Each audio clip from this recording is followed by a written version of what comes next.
कोकाटेंना देशाच्या न्यायव्यवस्थेने दोषित ठरवलेलं आहे। तात्काळ त्यांनाही तुम्ही त्यांचा राजीनामा घ्या।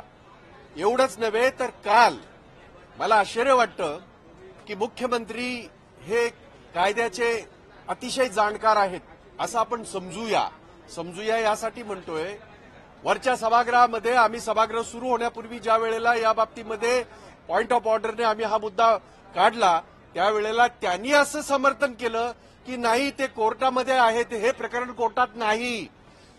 हे जरी कोकाटे कोर्टात गेले असले तरी त्यांना कसल्याही प्रकारचा स्टे देण्यात आलेला नाही। त्यांची मुलगी ही इंटरव्हीन करण्यासाठी ती कोर्टात गेली, त्याची आज उद्यामध्ये ती सुनावणी आहे। त्यामुळे सभागृहाची सुद्धा दिशाभूल देवेंद्र फडणवीसाने केलेली आहे असा माझा आरोप आहे। त्यांना उत्तर द्यावे आणि म्हणून मी त्यांना नेहमी म्हणतो हे देवेंद्र फडणवीस नाहीत तर हे देवेंद्र फडणवीस आहेत।